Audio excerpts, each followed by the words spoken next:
श्री स्वामी समर्थ. तर मागच्या व्हिडिओमध्ये मी तुम्हाला श्री स्वामी समर्थांच्या नवगुरुवारच्या व्रताचं महात्म्य सांगितलं होतं. तर ह्या व्हिडिओमध्ये मी तुम्हाला या व्रताविषयीची सूचना सांगणार आहे. तर अक्कलकोट निवासी श्री स्वामी समर्थ हे साक्षात प्रभू श्री दत्तात्रेयांचे अवतार रूपी भगवानच आहेत असा ठाम विश्वास मनोमनी ठेवूनच हे व्रत करायचं आहे. शक्यतो गुरुवारपासूनच किंवा एखाद्या शुभ दिवशी या व्रताचा प्रारंभ करायचा आहे. सलग 9 गुरुवार हे व्रत करायचं आहे. आपल्या मनात शुद्ध व मंगलमय हेतू ठेवूनच हे व्रत करायचं आहे.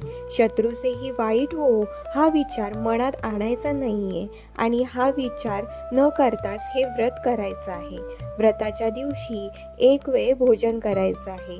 व्रताच्या या संपूर्ण दिवसात खोटे बोलणं, इतरांना त्रास देणं, भांडण करणं, व्यसन करणं पूर्णपणे टाळावं. शिवाय ब्रह्मचर्याचं पालन करावं व शुद्ध राहावं. व्रतसंकल्प पहिल्या गुरुवारी करून संकल्प पूर्ण होताच 10व्या गुरुवारी उद्यापन करावं.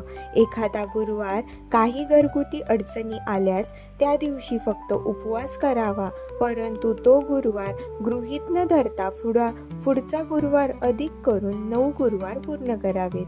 हे व्रत त्वरित फलदायी असल्याने व्रत चालू असताना जर आपण केलेला संकल्प पूर्ण झाला तरी हे व्रत मध्येच अर्धवट सोडून न देता 9 गुरुवारचे व्रत पूर्ण करायचे आहे. श्री स्वामी समर्थ. जय जय स्वामी समर्थ.